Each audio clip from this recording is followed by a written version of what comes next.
감사합니다. 우리 가운데 주의를 허락하여 주셔서 주님께 예배할 수 있는 마음과 장소와 시간 허락하여 주신 참으로 감사합니다. 우리 이 시간 하나님을 예배합니다. 하나님을 예배할 때에 우리가 하나님을 높이며 우리의 삶의 주인 되시는 하나님을 기억할 수 있도록 우리 모든 친구들의 마음속에 하나님께서 함께하여 주시고 그런 마음 부어 주시옵소서. 지혜의 영을 허락하여 주셔서 예배할 때에 하나님과 교제하며 하나님과 깊이 공감하는 예배가 될 수 있도록 인도하여 주시고 주님께서 주시는 말씀을 마음에 받아 삶 속에 실천해 나아가는 우리 친구들 될 수 있도록 인도하여 주시옵소서. 거룩하신 예수님의 이름으로 간절히 기도합니다. 네. 하늘 위에 주님밖에 같이 찬양하며 나아갑시다.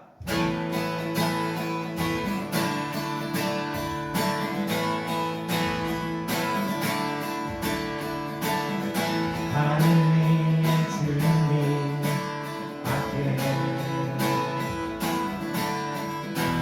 내가 사모할 자 이 세상에 없네. 내 마음과 힘을 잃을 수 없네. 오직 한 가지 그 진리를 믿네. 주는 나의 힘이요, 주는 나의 힘이요, 주는 나의 힘이요, 영원히 주를 의지하리. 주는 나의 힘이요, 주는 나의 힘이요, 주는 나의 힘이요, 영원히 주를 의지하리. 영원히. 아멘. 한 번 더 처음부터 함께 합시다. 하늘 위에 주님밖에 내가 사모할 자 이 세상에 없네. 전혀 없네. 내 마음과 힘을 잃을 수 없네. 오직 한 가지 그 진리를 믿네. 주는 나의 힘이요, 주는 나의 힘이요, 주는 나의 힘이요, 영원히 주를 의지하리. 주는 나의 힘이요, 주는 나의 힘이요, 주는 나의 힘이요, 영원히 주를. 우리 한 번 더 고백합시다. 주는 나의 힘이요, 주는 나의 힘이요, 주는 나의 힘이요, 영원히 주를 의지하리. 영원히.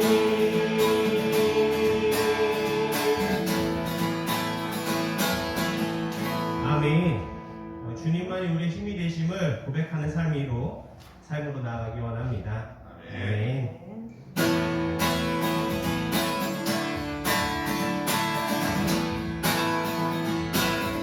예수 좋은 친구, 완전한 사랑 모여주시 요새 주님을 알아요. 그 아들을 위해 주시 하나님께는 알아요. 그 사랑 알기에 그 아들은 하나님의 나 이끄소서.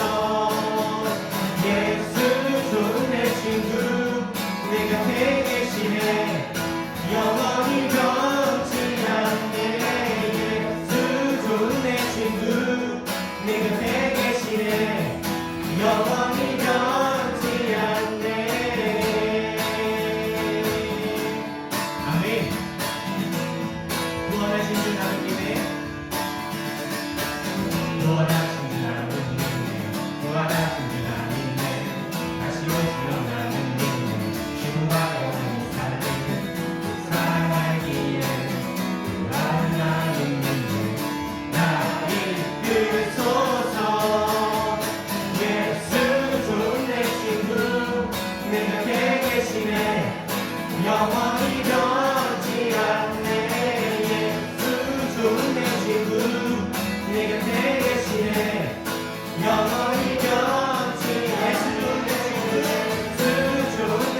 하나님, 이 시간 주님 말씀 듣습니다. 우리 좋은 친구 되시며 삶에 동행하시는 그 주님을 우리가 인지하는 삶으로 나아가기 원합니다. 하나님, 이 시간 우리에게 말씀 주심을 잘 깨닫고 이 말씀을 우리 마음밭에 잘 심어 우리 삶에서 드러내는 우리 친구들 될 수 있도록 하나님께서 우리 친구들의 마음밭을 만져주시고 또한 우리 친구들의 삶과 생각을 지켜주시기를 간절히 소망합니다. 그렇게 하실 주님을 기대합니다. 거룩하신 예수님의 이름으로 간절히 기도합니다. 아멘. 네, 우리 친구들 한 주간 잘 지냈죠? 네, 우리 앞뒤 친구들하고도 한 번 더 인사합시다. 네, 반가워, 만나서 오랜만이야. 네, 잘들 지냈지? 시험 끝나니까 얼굴들이 참 보기 좋다. 얘기들을 잘 해주면 좋겠어요. 오늘 말씀 보겠습니다. 오늘 말씀은 사도행전 2장 14절에서 42절까지 말씀이에요. 엄청 긴 말씀인데 교독하겠습니다.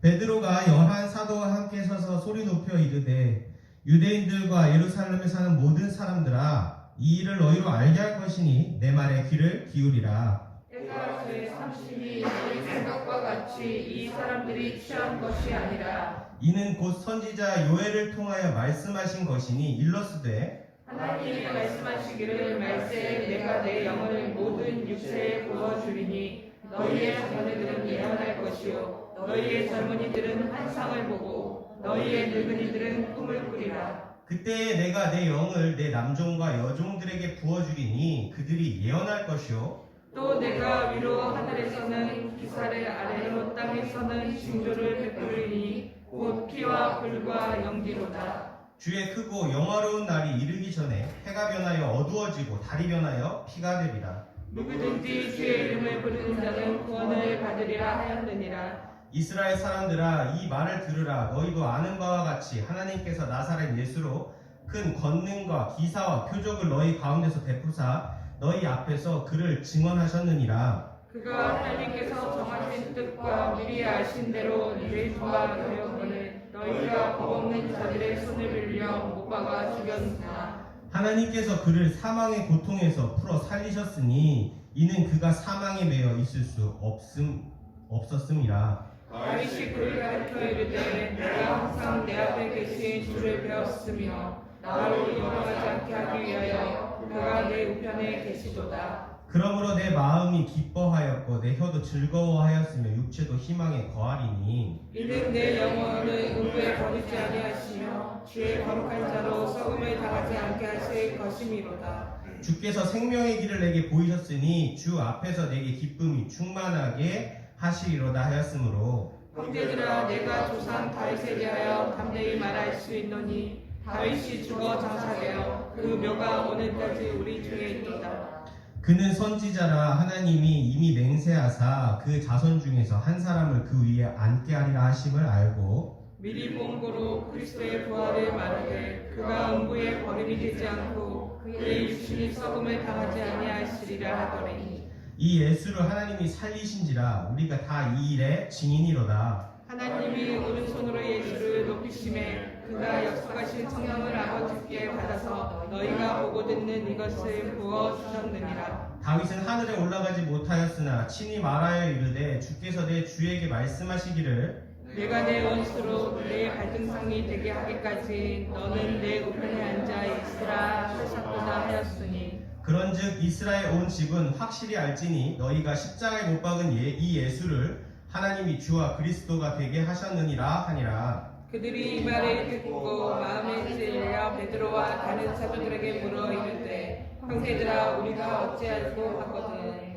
베드로가 이르되 너희가 회개하여 각각 예수 그리스도의 이름으로 침례를 받고 죄 사함을 받으라. 그리하면 성령의 선물을 받으리니 이 약속은 너희와 너희 자녀와 모든 먼데 사람 곧 주 우리 하나님이 얼마든지 부르시는 자들에게 하신 것이라 하고 또 여러 말로 확증하며 권하여 이르되 너희가 이 패역한 세대에서 구원을 받으라 하니 그 말을 받은 사람들은 침례를 받음에 이날에 신도의 수가 3,000이나 더하다. 같이 읽겠습니다. 그들이 사도의 가르침을 받아 서로 교제하고 떡을 깨며 오로지 기도하기를 힘쓰니라. 아멘. 네, 우리 엄청나게 긴 절을 읽었는데 오늘 말씀의 내용이 어떤 내용인지 잠깐 이야기해 줘야 될 것 같아요. 무슨 내용이에요? 전체적인 흐름이 지금 모르겠어요. 열심히 읽었는데 모르겠죠.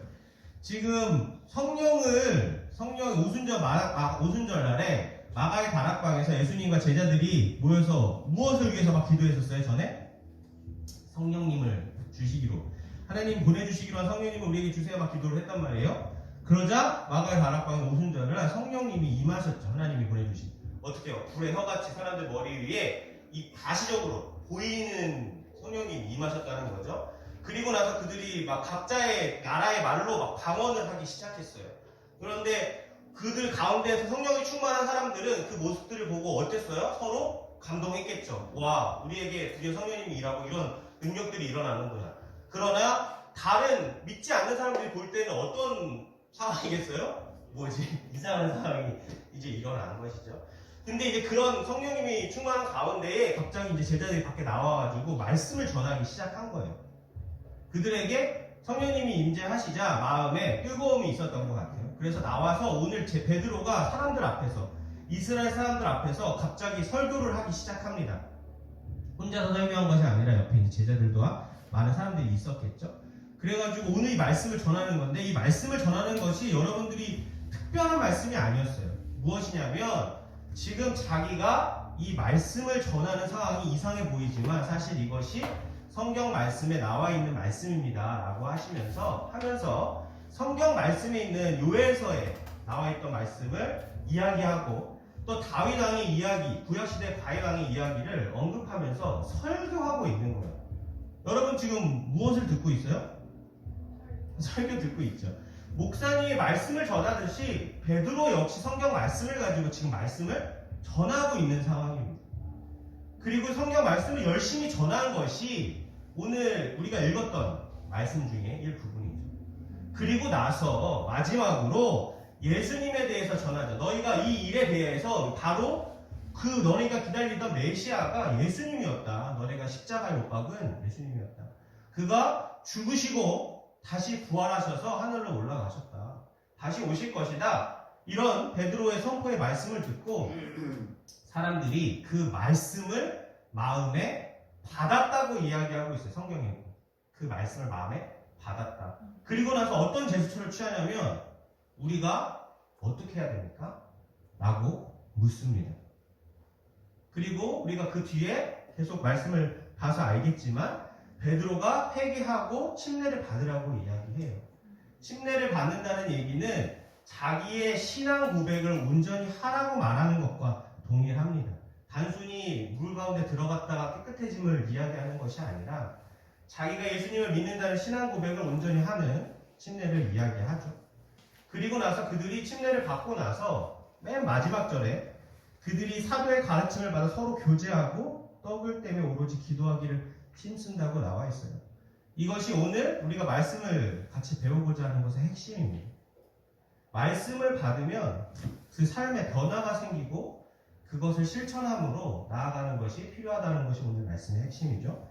그러면 좀 더 말씀을 자세히 나가기 전에 우리 내 믿음을 보이라, 우리 위드어스 프로젝트 구호 한번 또 외치고 말씀 제대로 시작해 보겠습니다. 내 믿음을 보이라, 위드어스 행함으로. 아멘. 우리 믿음 감령 같이 해봅시다. 하나, 우리는 그리스도인이다. 하나, 우리는 그리스도인이다. 둘, 우리는 믿음을 행함으로 드러내어 우리의 믿음을 증명한다. 둘, 우리는 믿음을 행함으로 드러내어 우리의 믿음을 증명한다. 아멘. 우리는 2023년도 한 해를 행함으로 하나님의 자녀인 것과 예수님을 믿는 그리스도임을 드러낼 것입니다. 여러분들 그렇게 드러내는 삶을 계속해서 사셔야 하고, 믿음의 강령을 오늘 이 시간만 하는 것이 아니라 틈틈이 자기 자신을 생각하면서 외웠으면 좋겠어요. 우리는 실제적인 그리스도의 삶 속에서 믿음을 드러내기 위한 첫 번째로 예배에 대해서 실제적인 그리스도인임을 배워가고 있죠. 삶에 대해서 그리스도인임에 대한 자각은 우리가 계속해서 말씀을 달아오면서 한번 점검을 해봤습니다. 계속 점검하는 건 의미가 없죠. 왜냐하면 점검은 말 그대로 무엇이에요? 점검일 뿐입니다. 자기 자신이 그리스도인인 것에 대한 여러분들의 확신이 필요하고, 그것에 대한 믿음이 여러분들 가운데 있다면 이제는 그 믿음의 씨앗을 잘 자라나기 위해서 어떠한 삶을 살아가야 되느냐가 말씀의 포인트겠죠. 우리는 그 첫 번째로 예배에 대해서 같이 배워가고 있어요. 예배란 무엇이었습니까? 여러분들의 말로 표현하자면 그렇죠. 하나님을 리스펙하는 모든 것이라고 했어요. 하나님을 높이는 모든 것이 다 예배입니다. 하나님이 어떤 분이신지에 대해서 자랑하고 드러내는 것이 예배라는 것입니다.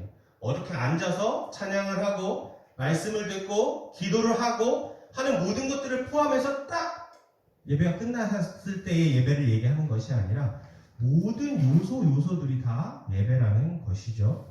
예배할 때는 반드시 기억해야 되는 세 가지가 있다고 했어요. 첫 번째는 대상, 누구에게 예배하는가. 두 번째는 방법, 어떻게 예배하는가. 세 번째는 이유입니다. 왜 예배를 하는가. 그 예배에 대한 세 가지를 기억하지 않고 예배한다면 우리는 무엇인가를 놓치고 있는 것이죠. 지금 예배하는 것도 사실 마찬가지예요. 마지막으로 하나님께서는 예배를 통해 우리와 교제하기 원하신다는 것을 한번 배웠어요. 하나님께서 우리에게 예배를 받기 원하시는 것은 우리와 교제하기 위해서이고 예배를 통해서 우리가 하나님과 소통하며 교제할 수 있다고도 배웠습니다. 즉 예배란 하나님과 교제하는 통로의 역할을 담당하고 있는 것이에요. 그러니까 여러분들이 예배를 통해서 나아가야 되는 그 목적이 단순히 예배를 끝마치는 것이 아니라 예배 가운데 하나님과의 어떠한 친밀감이나 여러분들이 하나님과의 교제가 있어야 된다는 것을 의미하는 것이죠. 이것을 기억하면서 예배가 어떤 것인지를 인지하면서 예배해야 우리가 제대로 예배를 할 수 있습니다. 예배를 할 수 있고 예배를 드린다고 할 수도 있는 것이죠. 우리는 하나님께서 왜 예배를 받으셔야 하며 하나님께서 예배의 대상이 되시는지에 대해서 한번 알아봤어요. 그리고 하나님께서 부르심을 입은 자들만 하나님을 예배할 수 있다고 했습니다. 아무나 예배할 수 있는 것이 아니라고 이야기했어요. 그리고 우리는 하나님께서 부르심을 입은 자들 그리고 그리스도인들은 하나님께 예배할 수 있는 특권을 얻었음을 기억해야 된다고 했습니다. 여러분들이 예배하는 것이 여러분들에게 있어서 어떠한 괴로움이나 힘듦이 돼서는 안 되고 이것이 여러분들만의 특권임을 기억해야 합니다. 그리고 지난주 삶의 예배에 대해서 우리가 같이 나눴었죠. 삶의 예배. 삶의 예배가 무엇이었어요? 하나님을 삶의 주인으로 삼고 인정하는 그 마음의 필터를 거쳐 나오는 모든 것이 삶의 예배라고 이야기했습니다. 이렇게 쉽게 말해서 우리가 하나님을 리스펙하는 모든 것이 예배라고 했잖아요. 삶 속에 이것을 투영해서 이야기하는 것이. 그런데 가장 중요한 것은 삶의 예배를 드리는 것 자체가 하나님을 삶의 주인으로 인정하는 것부터 시작한다는 것을 반드시 기억해야 됩니다. 그렇기 때문에 삶의 예배를 드린다는 것은 내가 특별히 삶 속에서 어떤 예배를 드리는 것이 아니라 자연스럽게 삶에 묻어 나오는 것들을 이야기하는 것이죠. 하나님이 우리 삶의 주인이 된다면 말입니다. 그러니까 내 삶에 어떤 행동을 할 때에 하나님이 내 삶의 주인이라는 것이 인정되면 반드시 어떤 필터를 거치게 되어 있죠. 예를 들면 여러분들의 삶의 상황 가운데에 어떤 선택을 해야 된다고 해봅시다. 엄마가 1,000원을 여러분들한테 줬어요. 그러면서 얘야, 동현아, 엄마가 1,000원 줄게. 잘 갖고 있어. 근데 동현이가 가다가 보니까 너무나 게임이 하고 싶었어. 홈플러스에서 그 뽑기 하는 1,000원짜리 1,000원을 사용하고 싶습니다. 어떻게 해야 될까요, 동현이가? 첫 번째 뭐라고 할까? 갑자기 몰래 가가지고 1,000원을 넣고 덥석 해버린다면 후환이 들어올 수 있겠죠. 엄마, 그래도 동현이 물어보죠. 엄마, 이거 해도 돼요? 엄마가 그래? 그거 가서 해도 돼. 그럼 자연스럽게 가서 할 수 있게 되겠죠. 어떤 필터가 있는 거예요? 돈을 준 사람이 엄마야. 엄마에 대한 자신의 의견을 묻는 필터가 생긴 것이죠. 우리의 삶의 예배라는 것은 우리 삶을 주신 하나님께 우리의 삶에 대해서 먼저 묻는 것을 이야기하는 것이에요. 그렇다고 모든 부분에서 우리가 그렇게 살 수는 없겠죠. 그러나 상황 가운데에 우리가 기본적으로 삶의 신앙의 지식에서 하나님이 기뻐하시는 것을 알고 있기 때문에 우리가 행할 수도 있지만 때로는 내 삶의 생각과 내 생각과 하나님의 생각이 다를 수 있음을 인정하고 하나님께 묻고 기도함으로 하나님께 그 뜻을 구하는 것이 필요하다는 겁니다. 삶의 예배는 이렇게 묻어나오는 것을 이야기했어요. 오늘 두 번째로는 예배하기 네 번째 시간인데 삶의 예배에서 넘어가서 두 번째로 예배 종류 두 가지가 있다고 했는데 무엇과 무엇이었어요? 삶의 예배와 공예배가 있다고 했었죠. 그래서 오늘은 공예배에 대해서 한번 이야기를 나눠보려고 해요. 이 공예배라고 하는 말은 여러분들 생소할 수도 있어요. 근데 여러분들이 지금 드리고 있는 주일 예배, 수요 예배가 공예배입니다. 공예배는 공동체와 하나님과의 약속한 예배를 이야기해요. 공동체가 어떤 공동체예요? 교회 공동체. 여기서 교회 공동체는 교회를 이야기합니다. 우리 교회는 늘사랑 교회 공동체를 이야기하는 거죠. 그래서 늘사랑 교회와 하나님께 약속한 예배, 그 예배가 주일 예배와 수요 예배예요. 이 예배는 우리가 하나님과 약속했기 때문에 그때 드리기로 한 예배입니다. 그래서 그때 계속해서 드려지고 있는 예배죠. 이것을 누가 정하지 않았어요. 암묵적으로 된 것이 아니라 각 교회마다 이야기를 합니다. 그래서 어떤 교회들은 사실 수요 예배를 하지 않는 교회들도 있죠. 주일 예배만 하는 교회도 있습니다. 그 교회 공동체와 하나님과의 약속이라고 생각하시면 좋을 것 같아요. 우리 늘사랑교회에서 드려지는 공예배는 어떤 예배가 현재 있어요? 주일 예배와 수요 예배가 있습니다. 여러분들 중요한 것은 수요 예배는 주일 예배와 다르게 등급이 낮은 예배라고 생각하시면 안 돼요. 주일 예배는 메인 예배고 수요 예배는 서브 예배야. 그러니까 드리지 않아도 되는 예배야 라고 생각하시면 안 된다는 것입니다. 사실 수요 예배와 주일 예배는 동일한 예배예요. 모든 예배는 동일합니다. 어떤 것이 높고 낮음이 없어요. 공동체가 이날 하나님께 예배하기로 약속한 것이죠. 왜 예배해야 되는가에 대해서는 우리가 다음 시간에 한 번 더 이야기를 나눌 건데요. 예배해야 되는 이유는 우리의 삶과 밀접한 관계가 있고 신앙생활에 대해서도 밀접한 관계가 있습니다. 그러나 오늘은 공예배에 대해서 조금 알아가기 때문에 같이 조금 더 다른 겉에적인 부분을 한번 보기 원하는데요. 공예배는 예배의 형식이라는 틀이 정해져 있어요. 삶의 예배는 틀이 정해져 있지 않았죠. 우리가 하나님을 높이는 삶 속에서 하나님을 필터 삼아서 내 삶의 주인이 하나님이라는 것을 인정해서 삶에 드러나는 결과물이라 한다면 이 공예배는 틀을 갖고 있어요. 우리가 지금 정해서 틀을 드리고 있죠. 여러분들 잘 알고 있잖아요. 아침에 오면은 9시에 예배가 시작할 때에 뭘로 시작해요? 네, 기도로 시작을 하죠. 그리고 뭐 합니까? 찬양하죠. 찬양이 끝나고 또 뭐예요? 기도하죠. 그리고 말씀을 듣고 또 기도하고 그 다음 또 뭐예요? 봉헌하죠. 그리고 또 뭐예요? 기도하고 그 다음에 마칩니다. 약간의 이렇게 틀이 정해져 있죠. 교회마다 이 틀은 다를 수 있어요. 그러나 이 틀 안에 들어있는 구성 요소는 동일합니다. 구성 요소는 다음과 같이 이야기할 수 있는데요. 찬양이 있고 기도가 있고 말씀이 있고 봉헌이 있습니다. 찬양, 기도, 말씀은 그 세 가지 큰 구성 요소라고도 할 수 있죠. 그리고 각 구성 요소는 세분화할 수 있어요. 찬양을 통해서는 마음을 여는 찬양과 위로적인 찬양, 또 선포하는 찬양, 회개의 찬양 등 여러 가지 찬양의 그 구성 요소들을 나눌 수 있겠죠. 또 기도에서는 회개 기도, 감사 기도, 또 고백하는 기도, 다짐하는 기도, 남을 위해서 하는 도구의 기도 등이 이야기할 수 있을 겁니다. 말씀에 관해서는 개인에게 주시는 말씀, 공동체에게 주시는 말씀, 특별한 사람들에게 주는 그런 말씀들이 있을 거고요. 봉헌에는 감사헌금, 선교헌금, 주일헌금, 11조 헌금에 등등의 각자의 고백을 담은 헌금이 있을 겁니다. 공예배는 이렇게 구성 요소를 각 교회 사정에 맞춰서 배열해서 구성원들이 조금 더 하나님께 어떻게 할 수 있도록 집중해서 예배할 수 있도록 하는 것이에요. 그렇기 때문에 구성 요소는 동일하지만 그 배열은 각자의 교회에 맞게 다를 수 있습니다.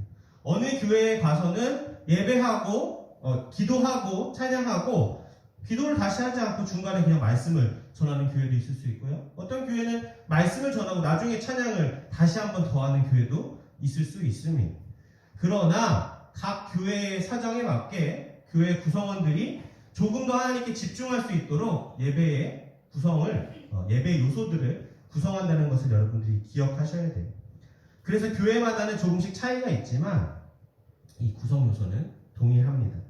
그리고 이렇게 구성 요소가 되어 있는 예배, 여러분들이 집중할 수 있도록 잘 짜여진 이 예배에 대해서 여러분들이 구성 요소에 대한 개념을 이해하고 예배해야 된다는 것이에요.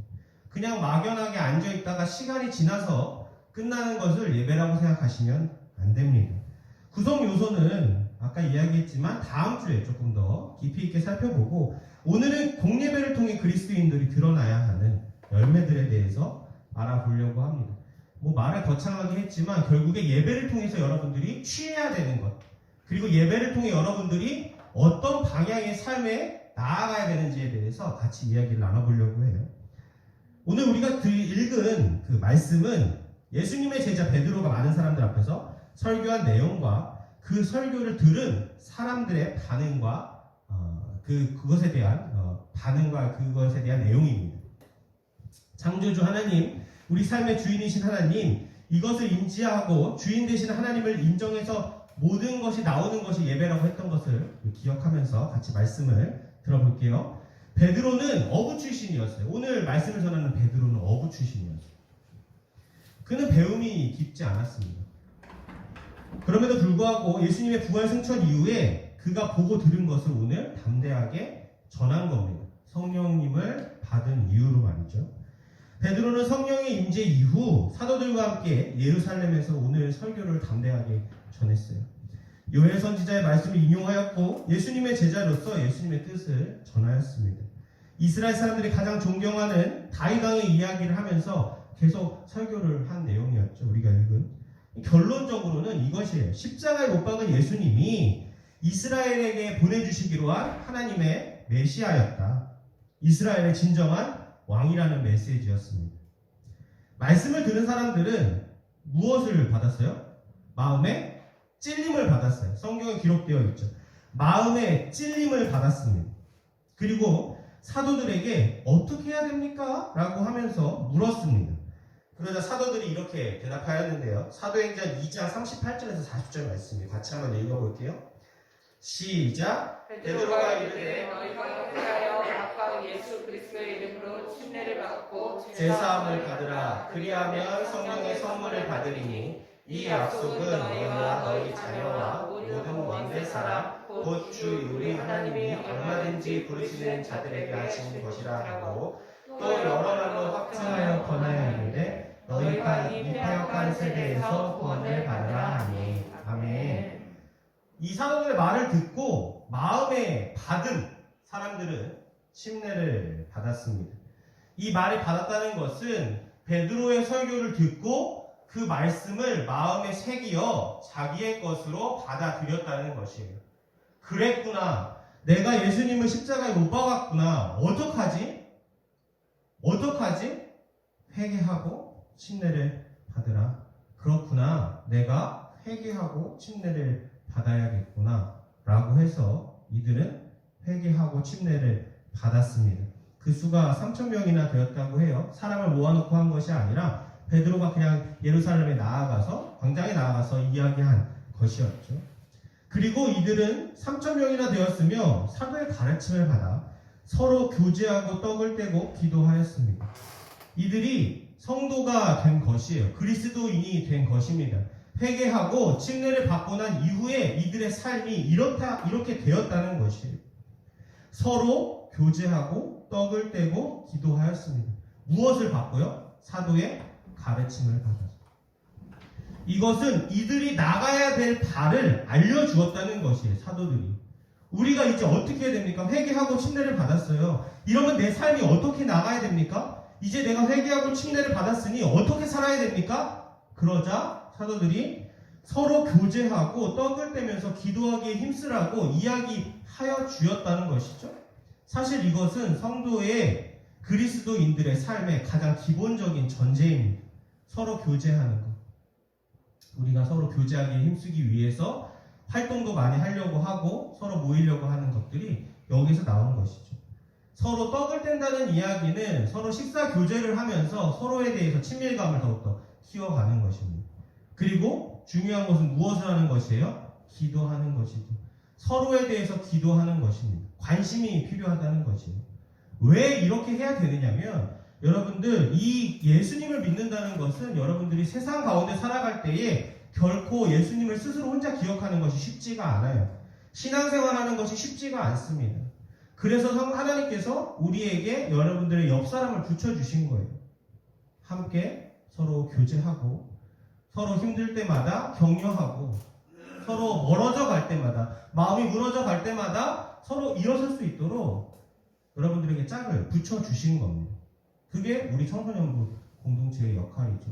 그 일을 감당하는 것이 목사님과 목자님들의 역할이기도 해요. 그러나 여러분들은 목자님과 목사님에게 의존하는 것이 아니라 여러분들이 배운 것을 삶 속에서 실천하려고 노력해야 되는 것이 필요한 것입니다. 왜냐하면 신앙은 언제나 말씀드리지만 개인적인 것입니다. 이 공예배에서 가장 큰 특징은 바로 말씀 선포예요. 오늘 베드로가 말씀을 선포했던 것과 마찬가지예요. 목사님이 일주일 동안 공동체를 위해 우리 청소년부를 위해 기도하면서 말씀을 연구하고 준비합니다. 그냥 막 어떤 책에서 베끼는 것이 아니라는 것이죠. 이 말씀은 목회자 개인의 생각이 아니에요. 그러니까 목사님의 생각이 아니라는 것이죠. 성경 말씀에 드러난 오늘 베드로가 설교했듯이 성경 말씀을 기초해서 그것에 대한 베이스로 이야기하는 것입니다.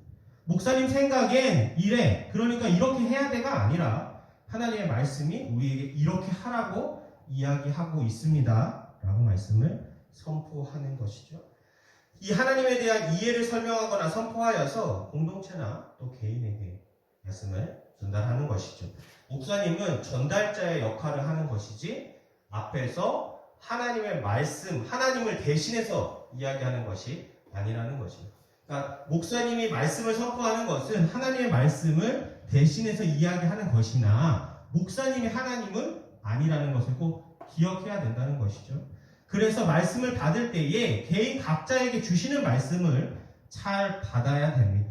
어쩌면 목사님이 이런 말씀을 A라는 말씀을 전하고 있는데 이 A라는 말씀 가운데에 나한테는 어떤 특정한 부분이 마음에 와 닿을 수도 있어요.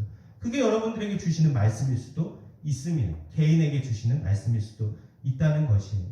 그것을 기억하고 그 말씀을 마음에 받았다면 무엇이 필요하겠습니까? 삶의 피드백이 필요하다는 것이죠.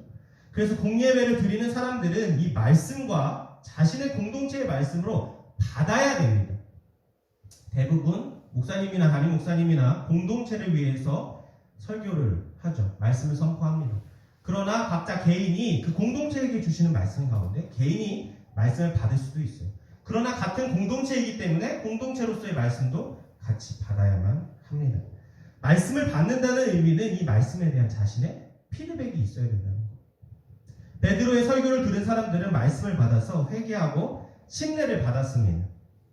공예배의 구성 요소 중 대다수는 우리가 하나님께 드리는 것이죠. 찬양도 드리고 기도도 드립니다. 그러나 말씀은 받는다는 것이라는 꼭 기억하셨으면 좋겠어요.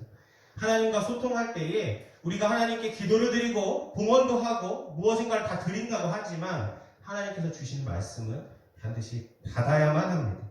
그리고 그 말씀을 받으면 삶 속에 피드백이 있어야 돼요. 이스라엘 사람들은 베드로의 설교를 받았고 그들은 회개하고 침례를 받았습니다. 그리고 그 후 그들은 사도의 가르침을 받아 서로 교제하고 떡을 떼며 기도했어요.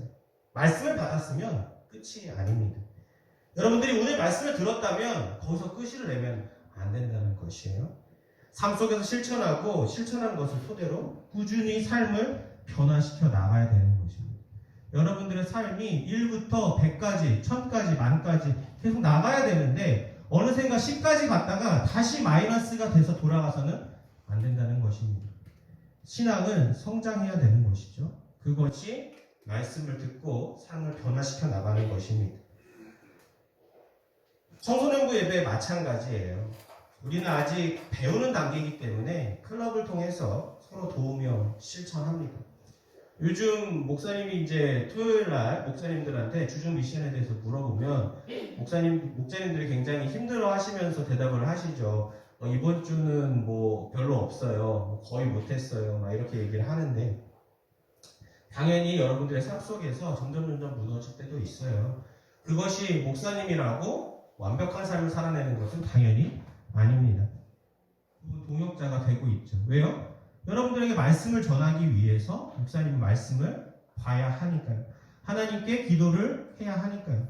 그것이 목사님에 있어서 굉장히 좋은 역할이기도 합니다.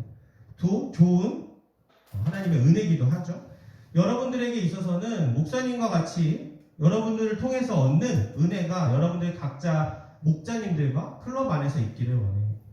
내가 저 사람을 위해서 기도해야 되고 저 사람이 나를 위해서 기도하듯이 내가 저 사람을 더 챙겨줘야 되고 그것이 신앙 안에서 잘 되어갈 때에 우리는 함께 성장해 나갈 수 있습니다. 쟤도 안 하는데 나도 안 하지 뭐. 오늘은 제껴 같이 뭐 피드백 이런 경우 있죠. 카톡에 아무것도 안 올라올 때가 오히려 마음에 안도가 될 때. 누군가 했다고 올리면 나도 해야 되는데 아무도 안 올라왔으면 좋겠다. 이런 마음을 갖는 것은 사실 선하지 않는다는 것을 기억하셔야 돼요. 그래서 오늘 말씀에서 우리 청소년부 공동체와 각자 개인에게 주시는 말씀이 무엇인지 각자 받은 것에 대해서 피드백을 꼭 했으면 좋겠습니다. 그리고 삶 속에서 씨를 뿌리고 열매를 맺었으면 좋겠어요. 오늘은 공예배에 대해서 같이 말씀을 나누었습니다. 공예배는 우리 청소년부와 하나님이 약속한 예배예요. 그렇기 때문에 여러분이 이 예배를 결코 소홀히 여겨서는 안 될 거라고 생각합니다. 그냥 학원 가듯이 9시 예배야 그럼 9시까지 오는 것이 아니라 8시 50분, 8시 40분까지 와서 먼저 예배를 같이 준비하고 마음을 다 잡고 하나님과 같이 드리는 것이 예배인 것이에요. 여러분들 잘 기억하셔야 됩니다. 이 예배는 목사님이 준비하고 목자님들이 준비하고 여러분들이 와서 드린다고 하는 것도 애매하고 그냥 와서 앉아있다 가는 예배가 되면 안 될 것입니다. 청소년부라면 초등부와는 다른 마음을 가져야겠죠. 청소년부의 가장 특징에 대해서 여러분들이 잘 아실 거라 생각합니다. 그래서 이번 주 위드 어스 서로 함께 돕고 격려하면서 한 주간 공예배 오늘 이 말씀을 내가 들었으니 이 말씀에 내가 어떻게 피드백을 하면서 또 삶 속에서 내 삶을 변화시켜갈지 고민하는 여러분들이 되시기를 예수님의 이름으로 축복합니다. 같이 구호하고 기도하겠습니다. 내 믿음을 보이라 행함으로 아멘. 기도하겠습니다. 하나님 감사합니다. 오늘 공예배에 대해서 같이 말씀을 나누었습니다. 베드로가 설교하였을 때에 많은 사람들이 그 말씀을 갖고 마음의 찔림을 가져서 그들의 삶을 변화시키고 그들이 사도의 가르침을 받아 서로 교제하고 떡을 떼며 기도하는 것에 힘썼다는 것을 우리가 같이 배웠습니다. 하나님 이 말씀을 통하여 우리에게 주시는 것은 우리 역시 그렇게 하라는 것임을 우리가 깨닫게 하여 주시고 오늘 예배에 대한 말씀을 주셨으니 오늘 주시는 말씀을 우리 삶 가운데 새기고 내 삶 가운데 변화시켜 가야 될 것은 어떤 것인지에 대해서 주님 고민할 수 있는 지혜를 허락하여 주세요. 우리 친구들이 예배에 대해서 듣고 마음의 찔림을 받아 그렇구나. 예배를 이렇게 드려야겠구나. 예배를 이렇게 준비해야겠구나. 예배가 이런 것이구나. 라는 것을 피드백할 수 있도록 도와주시고 이것에서 멈추는 것이 아니라 가르침을 받아 예배를 잘 준비하고 예배에 성공하여 하나님의 기쁨이 되며 하나님께서 주시는 은혜를 경험하는 우리 모든 늘 사랑의 친구들 될 수 있도록 하나님께서 함께 하여 주세요. 그렇게 하신 주님을 기대합니다. 거룩하신 예수님의 이름으로 간절히 기도합니다. 아멘. 주님의 기쁨 되기 원하는 같이 찬양하며 공헌하겠습니다.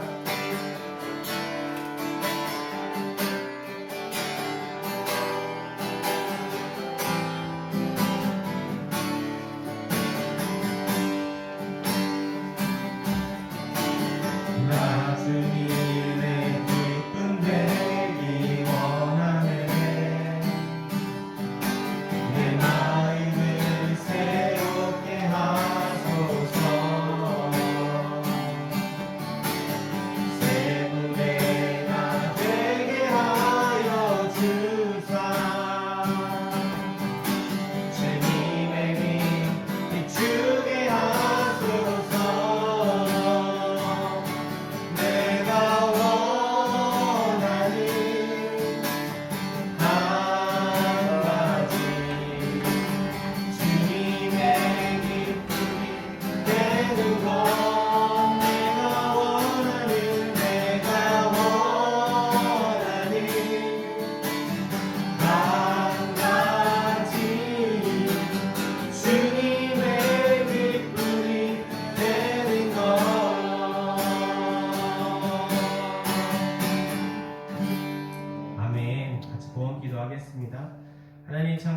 감사합니다. 우리에게 주신 은혜들을 우리가 물질로 주님께 표현하며 공헌합니다.